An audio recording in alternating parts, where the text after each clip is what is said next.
What's going on, everybody? James Buffy here from Buffs Breaks, and I'm coming to you live with episode 2 of the Card Buff Show. I'm going to do this all in one take, so I'm sure I'm going to stumble a couple times, so bear with me. But I am going to go as fast as I possibly can because, after all, today's episode is entitled F1 Chrome and Sapphire Flying Lap. But I have a lot of information to give you guys for anyone out there that's interested in collecting F1 Chrome or F1 Sapphire that doesn't really know what they're doing or what they're looking for. This is going to be the video for you. And even if you are an expert, I guarantee you that you'll learn a couple things if you make it all the way to the end. So we got so much stuff to cover and not enough time to do it, so we're just going to go ahead and get right into it. But before we do, one thing I ask, make sure you go ahead and give me a follow here if you haven't done so already. Subscribe to my channel and give me a couple more subscriptions over on Instagram and then a follow on Twitter. It's at Buffs Breaks on both of those places. So you can get all the content that I produce. And one last thing is, if you haven't done so already, make sure you download Loop the app and catch me live 3 to 5 times a week doing all kinds of box breaks. Literally everything you could imagine. I do it. So, all right. The F1 Chrome set. Both Chrome and Sapphire were released by Topps this year. You can see here on your screen that on the left-hand side you have F1 Chrome Hobby, which is an 18-pack box with 4 cards per packs. You got 4 to 6 colored parallels per box. Not all of them are numbered. We'll get into that in just a minute. But the main draw in F1 Chrome Hobby is that they contain autographs. There's a chance at autographs, which is the biggest thing that you're looking for in either of these boxes. F1 Chrome Sapphire, on the other hand, was a much more limited release. That comes in an 8-pack box with 4 cards per pack, and you get 4 numbered cards or short prints in each box. Now, the box itself says you're going to get 4 exactly of those short prints or numbered parallels. That's not how it goes. Most boxes, 99% of them have 3, 4, or 5, while the other 1% will have either 2 or 6. And the other thing to mention is that there are no autographs whatsoever in Chrome Sapphire. However, in both products, Hobby and Sapphire, the base set is identical. It's 200 cards, broken down into 12 subsets. The most important subset is the first one, which is the F1 Portrait set, also referred to as the F1 Drivers or True Driver or True Portrait. This is what's considered like the key rookie card for the F1 Drivers. It features the driver standing up facing the camera with a full silver background. After that, each F1 driver is in a car subset. Those are cards number 21 through 40. Then you have the F2 Portrait set, number 41 through 62. There are a couple extra cards in the F2 Portrait set because there's an extra team in F2. They have 11 teams with 2 drivers each, compared to 10 teams with 2 drivers each in F1. So you see 2 extra cards in the F2 Portrait set. That also features the words Future Stars across the bottom to help differentiate the F2 drivers from the F1 drivers. The F2 drivers are then featured in the F2 Cars subset. Again, 22 cards, number 63 through 84 in the full set. The F1 Crew features 16 different cards. It's 15 individuals and then the Mercedes team. Most of those feature the individual crew member facing the camera, just like the F1 Portraits and F2 Portraits are. Not all of them do, but most. Then you have the F2 Crew, which is generally a team shot in the pit lane for each of the F2 teams. You have the team logos after that, 21 cards altogether, cards number 112 through 132 in the set. Just a silver background featuring the the team logo for every F1 and F2 team on the front. Grand Prix winners are 21 card set, number 133 to 153, featuring every winner from all of the 2019 Grand Prix that were out there. They're usually celebrating or holding a trophy or something like that. You'll also have a yellow box with black letters that indicate what Grand Prix it was that they won on the bottom or the left-hand side of each card, depending on if it's a horizontal or a vertical card.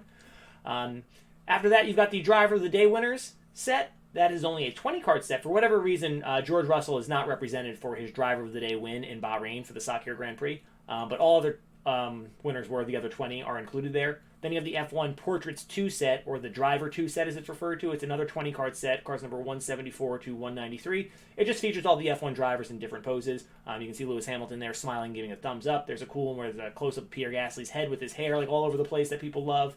Then you've got the award winners set from number 194 to 197, and the Formula One Freshest set, which feature the 3 participants in Formula One that made their debut that year. Those 3 drivers all carry the rookie card logo throughout every single card that they're featured on in the entire set. It's Alex Albon, Lando Norris, and George Russell. Now, while the base set is very easy and simple to comprehend, everything else about Chrome is very difficult. It's a lot of issues with the product when it was being released. The next slide is the only other one that's probably pretty simple and routine. After that, it kind of gets complicated, so make sure you focus here, and we'll work through this together, and we'll help you understand. So the chrome inserts and variations. The inserts are the easy ones here. Though on the left-hand side, you have the 1954 World on Wheels set. It's a 35-card set. They come 6 per box, 1 in every 3 packs. And then on the right-hand side, you have track tags, 15-card set. They are the opposite. They're 1 in every 6 packs. They come 3 per box. Very simple. In the middle, you have the image variations. Now, the image variations are a skip-numbered set. So that means not every single card is going to have one of these. You can see on the bottom, it goes 1, 2, 3, 4, 5, 6, 7, 10, 11, 19. It skips numbers in the checklist, hence why it's called skip numbered. But these cards fall one in just under every 13 boxes, so you don't even get 1 per code. They'll have the same card number as the F1 portrait, but it'll have a different image on the front, and it'll feature a refractor finish. The refractor finish, as you can see here from the scan of Pierre Gasly, is it pops a lot more. It's much lighter. It refracts light when you see it. If you tilt it into the light, you'll see a shine to it that'll almost reflect like a rainbow. Every single card in the base set has one of these. So all cards number 1 through 200 have refractor parallel. Just so happens that these 10 cards, in addition to their normal refractor parallel, also have this image variation as well, where the picture on the front is different. Very collectible, very rare.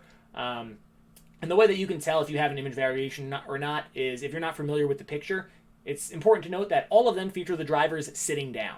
So it'll be the driver sitting down facing forward, and it'll also have the same card number, 1 through 20, as the normal one. So if you see someone sitting down that's card number 1 through 20, you've got an image variation. If you're still not sure, you can check on the back. The very bottom of the card features a long code. At the very, very bottom, it's at the last line of copyright at the very bottom of the card. If you look at that code, you'll see a string of letters and numbers. It starts with CMP. The only thing that really matters are the last 2 digits, which if you have a regular portrait refractor, it's going to end in 28. If you have the image variation, it's going to end in 62. So that's what you need to know about those. The colored refractors, pretty self-explanatory here. You can see all the colors that you have available. There's 12 different. You have a purple. You have 3 different versions of the gold, 3 different versions of the orange, and 3 different versions of the red. You have the true color, the wave version, and then the 70th version. The 70th versions are unnumbered, but you can see the approximate print runs listed on screen. And then you have 2 versions of the superfractor. There's no such thing as a wave superfractor. That would be redundant and impossible to create, but you have the regular version, which is serial numbered 1 of 1, and then the 70th version, which has a print run of 1 to 2 copies. Some copies in the set will only have 1. Some copies are going to have 2. We don't know. There hasn't been a checklist given out to tell us which of the 200 cards in the set are only going to have 1 made and which are going to have 2, but we have confirmed at least 2 different copies in the set have 2 physical copies. So 2 different cards in the set have at least 2 physical copies. The math dictates that there probably should be somewhere between 5 and 10 cards in the set that way, but we probably won't know that answer ever to get a full checklist on that one. The thing to note about the 70th is, in addition to having a little 70th logo in the corner and not being serial numbered, they are one of the most popular ones out there because people can grade them, and people can grade them because they do not suffer from back damage. Every serial numbered card in Chrome and Sapphire has this issue on the back of the card. Damage area number 1, or problem area number 1, is the little circle on the left-hand side. It can occur on both sides of the card, but basically the glossy coat that goes over the back, it started to peel up. It's about 1 millimeter by 1 millimeter in most cases, the area that's damaged. About 1 millimeter long and about 1 millimeter into the card. But it can be bigger, it can be smaller, it can bubble a couple times, so you could have 3 or 4 different spots like right next to each other where it bubbles and then it goes back and then it does it again and then it fixes itself. It's really different from card to card, but 99.9% of serial numbered cards, it doesn't matter what color the parallel is or if it's from Chrome or Sapphire, it's going to have that damage on either the left, the right, or both sides. The other area to look at is on the right-hand side. You have a lot of jagged cuts, or rough cuts as they're called. Basically, if you look really close, you can see the area circled on the right-hand side. Problem area number 2 is not an exact straight line. It looks very, very jagged, very bumpy. Basically, that one is just the machine that cut it didn't do a great job, and it caused almost like little tears along the edge where they look like little white lines or white spots or marks that run into that gray border. So those are the 2 big areas on the back. Problem area number 1 on both the left and right-hand side is the most problematic, and problem area number 2 is much less frequent, but it still affects many cards. So one thing to note about these is that it does affect the grading. So if you see PSA 10s out there, be very wary of cards being altered or cards being misgraded. You see many, many copies of these cards that have been graded PSA 10s that are misgraded, because you can actually see the damage through the PSA slab.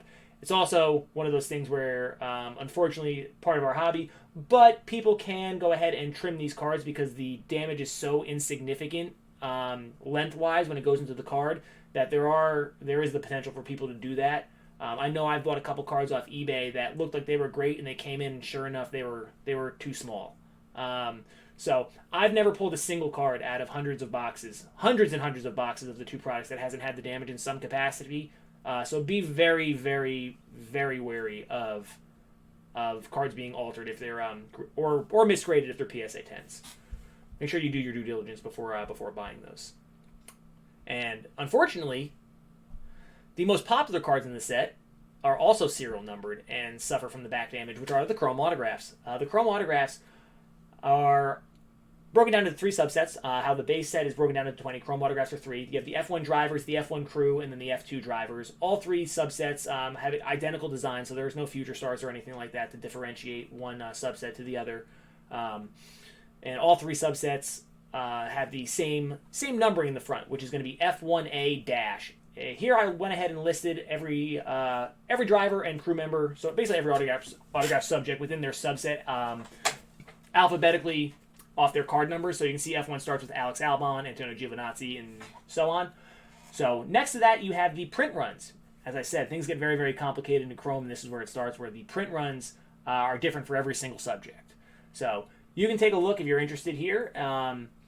Later on, we're going to get back to this in a little bit, but all the print runs are listed for you here. And if it was just the silvers being a little bit difficult, that wouldn't be that big of a deal. You know, that's not an uncommon thing. But you get into the chrome color, and things just get more wonky. On the surface, it looks okay, because you have the greens, which are numbered to 99, gold and gold waves numbered to 50, oranges to 25, reds to 5, and super refractors to 1. Pretty simple. The greens are F2 only, so there's no F1 driver or crew in the green set. But the F2 drivers are also in all the other sets. So F2 drivers are in silver, green, gold, gold wave, orange, red, and super refractor. The F1s are in everything except for the green. Pretty easy, right? Okay. Not that easy anymore, because there's people missing all over the place. In the base set, there's 4 different drivers whose cards have no autographs.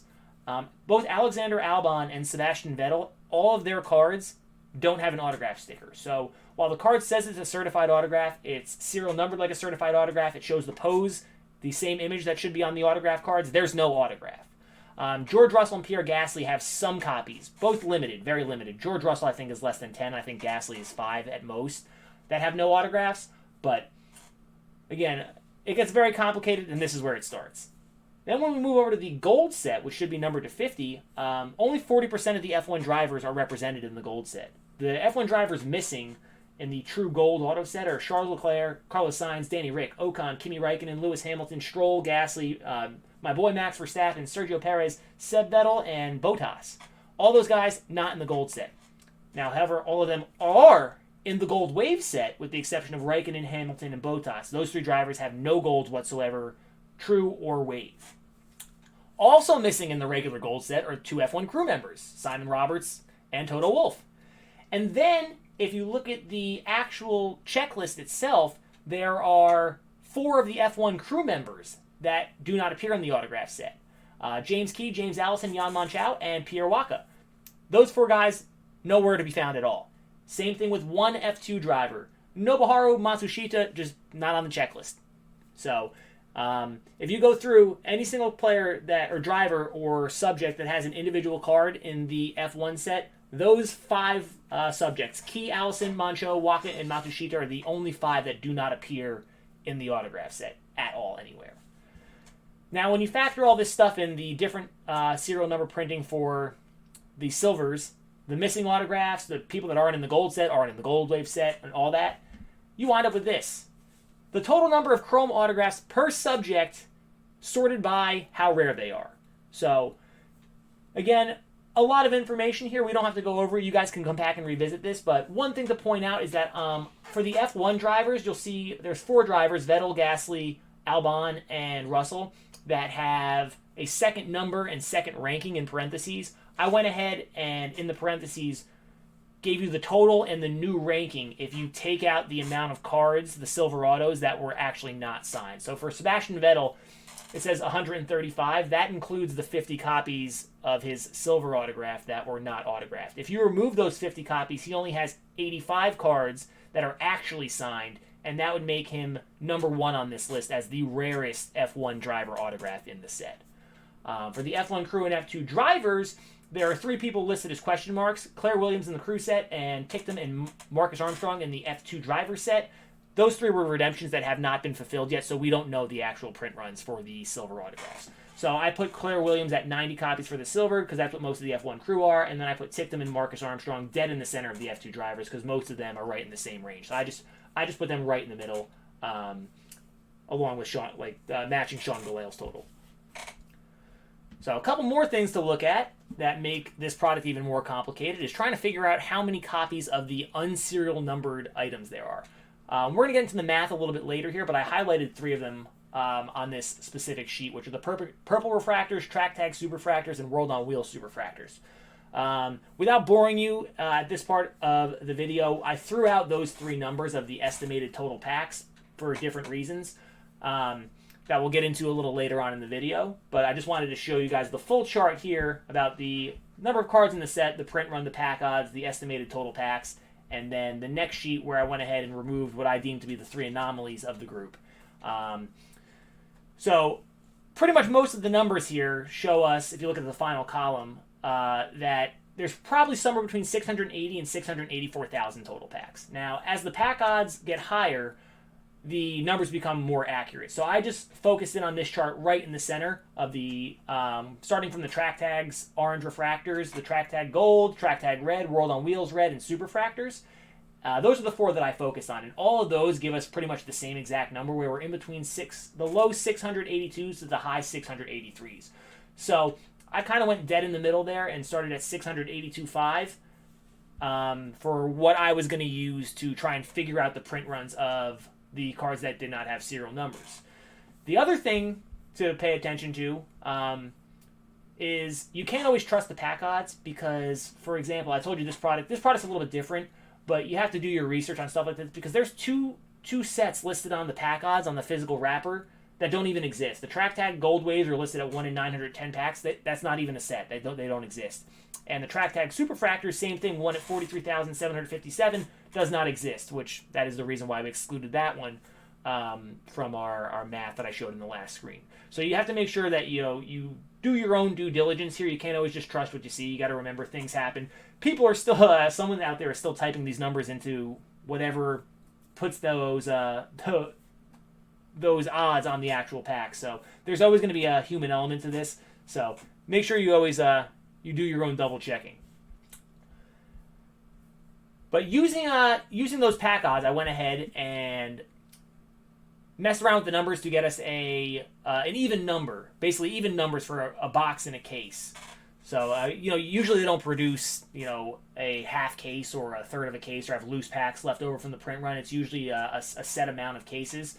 So the closest number that I was able to work to was very close to my original estimate, but it was 682,560 total packs, which came out to 37,920 boxes, which meant 3,160 total cases produced. Again, not to bore you guys with math here, if you are interested in learning how to do the math, we're going to do it at the end of the video. But this sheet here gives you the print run, or the estimated print run, if there's a tilde in front of the number, of every single card in the entire set. So if you were curious about how many base cards there are, there's about 9,900 of every single base card number 1 through 200 in Topps Chrome. For the refractor versions, the number came out to about 1140. The image variations right around 300. So this chart is exactly what you need to know for the print runs for every single card in the set, using the product print run approximation that I came up with based off of the pack odds and eliminating the cards that were outside of, I think, what would be the accepted level of variance. The other thing that makes F1 Chrome difficult, though, even when you have pack odds and can do that, is the autograph odds are all lumped together. Again, you have guys that are missing from certain sets. You have players with different print runs. So you say you want to pull a Lewis Hamilton autograph. a silver one. That would be sweet, right? Oh, silver autographs are 1 in 64. That's awesome. Or whatever. I think it's 1 in 64. Whatever the number might be on the back of the pack. But it doesn't factor in that Lewis Hamilton only has 58 silver autographs out of a total of 10,063. So the pack odds lumped everyone together. So I went ahead and I separated them to give you guys the information that you need to know about getting an autograph from the desired grouping of people that you would like. So I separated them again into the F1 drivers, F1 crew, and the F2 drivers. Overall, the math dictates that an autograph, regardless of who it's going to be of, is going to fall 1 in every 2.01 boxes. So pretty much every other box. Now, the F1 driver is very difficult. They only represent 18% of the entire print run. It's going to take you a little over 11 boxes on average to hit an F1 driver autograph. The F1 crew, even tougher. They represent just over 12% of the print run. That's going to be 1 in over every 16 boxes to hit an autograph of one of the F1 crew members. While the F2 drivers, because of their very high print runs, and their inclusion in the green autograph set all by themselves that have 100 copies or 99 copies for each driver, those are very easy to come across. They represent just short of 70% of the print run, falling 1 in just under every 3 boxes. So, Chrome is very difficult, and there's a lot of information there, but it should be pretty much everything that you need to know to decide what you want to collect and what's rare and what's not rare and what odds are good, what odds are bad. So, I can't point you in the right direction of what driver to collect. That'll be for a different video. But for today, as far as the product itself goes, that's almost everything that I can think of that you might need to know as far as like what your odds are and what the math tells you about this product. If there's something else that you want to know, make sure you go ahead and drop it in the comments, and I'll be happy to answer for you. As we move on to Sapphire now, what a breath of fresh air this is. So much simpler. Look at that. Just one screen. Beautiful. 8 images. You have the base, and then 7 serial numbered copies. An aqua to 99, a black 70th number to 70, a gold to 50, an orange to 25, a purple to 10, a red to 5, and a pad Paradsha numbered 1 of 1. Piece of cake, right? The only other thing in Sapphire is the image variations, which in this one I gave you a side-by-side look of the image variations. Again, same pictures that they use in regular Chrome. Vertical standing up for the regular true driver, and sitting down, same exact image for the variations that they use in Chrome. Same 10 drivers as well. Nothing in the checklist changes from one to the other. The only thing that changes is that in Sapphire, there are colored parallels of all the image variations. So every image variation in Sapphire can be found in all of the color variations we showed on the last screen, ranging from Aqua, which is numbered to 99, all the way down to the Pad Paradsha 1 of 1. Chrome, you only have the one image variation with the basic refractor finish. There's no other parallels of it. So that is the draw, the big draw in Sapphire, is the colored image variations are what people are chasing. Now, if you look here, we have the chart again for the pack odds on Sapphire.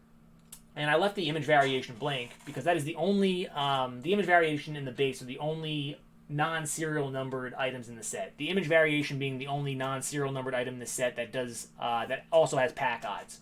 So we went ahead here and we're going to work together to figure out exactly how many image variations are made. So the first thing that we have to do, we're going to toggle back and forth here between this slide and the previous slide, is we have to multiply the amount of cards in the set, which is there's 200 cards in the set, by the amount of serial numbered copies in the set. For this example, we're going to use the Aqua. So there's 99 Aquas, right? So we multiply 200 by 99 to find out there's 19,800 total Aquas produced. Now, the pack odds for Aquas are 1 in every 7 packs. So the next step is we have to figure out how many total packs were made. So we have 19,800 copies that fall 1 in every 7 packs. So we take that second number there, the 7, and multiply it by the amount of cards to tell us how many packs it would take to pack out all of those Aquas.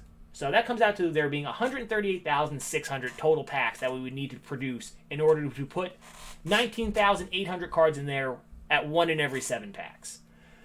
From there, we determine the total number of boxes produced. Now, there's 138,600 packs. There's 8 packs in a box. We simply divide 138,600 by 8 to give us 17,235.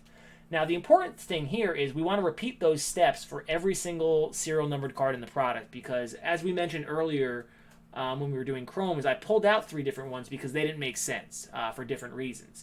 And the same is going to happen here with Sapphire. If you look at the total boxes chart here at the end, you can see most of them fall right in the low 15,000s. It's very good when the numbers come very close to matching up. It's not always going to be perfect. Like, it's just never going to be perfect. It's never going to happen because for multiple reasons. One, we don't know how many cards are held back for replacement and if that affects the actual pack odds themselves. Two, we don't know if there's any issues that we don't know about that might have altered the production of some of these or the quantities that wind up into the packs. Three, there's rounding. Not every single one of these is going to fall exactly one in a whole number of packs, so they have to round to the nearest whole number, which, again, if that can skew it by up to 0.49. Something falls 7.4, one in every 7.49 packs, and we round it to 7. That's going to give us a huge difference in the actual amount of packs compared to the expected because we have to round. So there's also human error, which I mentioned earlier. Human error can occur, causing the pack odds for a million different reasons to be incorrect. So we want to go ahead and repeat that process with every serial numbered card in the set to figure out what our correct range is going to be. So when we do that, we should probably pull out here the aqua, which is 17,325. That's way higher than everything else. The gold at 16,250, also much higher, and even the black 70th and the orange underneath that are a little bit high, but they're still within like a 500 pack range of almost everything else, with the exception of the one on the bottom, which is the image variation pad Paradsha. Now, the only reason that one is super duper important and not being excluded is because that should be the most accurate. As the pack odds get higher and the print run and total copies get smaller, they theoretically should be more accurate. So that should be the most accurate number we have is 14,439. But we have 12 or 13 other things that point to right about 15,000, just above 15,000. So for this exercise, I went ahead and I put it at 15,000 total. Because again, we've got to do our best. I've got 13 data points or 12 data points that point to about just over 15,000, and then one very accurate one that points to about 14,400 and change. So I went ahead and I put it at 15,000 for the sake of this experiment. So you can go ahead and read number 4 there. I just kind of explained that, but number 5 as well, how we got to 15,000. But now I was moving to step number 6. We multiply the total amount of boxes that we come up with, which is 15,000, by the amount of packs per box, which is 8, to come up with 120,000 packs. We then go ahead and divide the total amount of packs by the pack odds for the item that is not serial numbered. The pack odds for the image variation, which is what we're trying to figure out, the whole purpose of this experiment, was 1 in every 21 packs. So when we do that, that tells us that there are 5,714 total image variations made. Then when we move on to step 8, all we have to simply do is divide those total amount of copies by the amount of cards in the set, and it gives us roughly 571 copies of each image variation. Then we just plug it back into our chart and see if our formulas work to give us math that lines up with everything else, and it does. If you look there at 571 copies, that gives the packs right around 120,000, which is right in range with all the other ones, and total boxes right at 15,000, which is where it should be. And that's pretty much the math. So doing that math, we now can come and take a full look at our Sapphire print runs here. Pretty self-explanatory stuff. The most important thing to note out of these two is that the base set, cards number 1 through 200, have about 2,100 copies of each card produced, and the variations for the unnumbered versions have about 570. And then, when we go ahead and take a look at everything all together, Sapphire and Chrome combined, we can find what exactly is the rarest item and what percentage of the entire print run it takes up for that image. So if you look at the base cards on the left-hand side, you'll see that there's roughly 10,000 Chrome base cards, and it's worth noting that anything in this sheet that is italicized, I went ahead and I rounded it just to get it to an even number. It's very weird to have a card have a print run of 114 copies. That's just kind of strange. 115 would make more sense, and it's well within like the variance that I would expect from doing this type of math. So I went ahead and I rounded a lot of these to whatever I thought would be the most realistic number that's that didn't really change much or change the pack odds much at all. So if I did that rounding, you'll see the number italicized. The percentage will be italicized as well, just to further hammer that point home. So for the base cards 1 through 200, there are 14,134 total copies, and the Chrome base version takes up 10,000 of them, over 70%. The Sapphire base is about 2,000, about 14%, and you can go down the list. I have them separated or sorted in order by what the starting at the highest quantity and going down to the lowest or the rarest. So, and then I did the same thing for the image variations. There's 1,130 total cards that feature the driver sitting down. So think about that for a second. There's 1,130 total image variation. It doesn't matter if it's Sapphire, Chrome, or one of the Sapphire parallels. Meanwhile, Chrome Refractors have a total print run of something higher than that, 1,140. So that's something where you can probably be able to compare prices and say, would I rather have a Chrome Refractor at 1,140 copies, or would I rather have a Sapphire base at 570 copies if they're the same price? And that's where the math is very helpful to people, where you can start using this to guide your decisions on what you want to purchase. So, and that's the whole point of all this, is helping you guys understand the intricacies and maybe some market deficiencies within these products. But feel free to go ahead and use these numbers however you would like. And I went ahead and did one more thing for you guys in case you're a color-coded fan. There's this. I don't do well with the colors. It just looks very confusing to me, but I know some people love them. Someone actually even asked me for one, so this is for you. You know who you are. So that's it.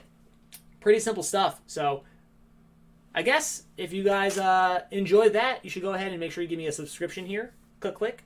Because I'll be putting out a video like this probably once a week. So thank you guys so much for watching. I think my next video is going to be one more F1 video before I start moving into some other stuff. But yeah, you never know. I might be 2-3 more F1 videos. It really depends on what happens here in the next 2 weeks in the next 2 races. So I thank you guys again so much for watching. Make sure you go ahead and give me a follow on Instagram and Twitter as well. And I will catch you guys next week. I hope you enjoyed the video. I hope the information takes you one step closer to being like me, and that's being a card buff.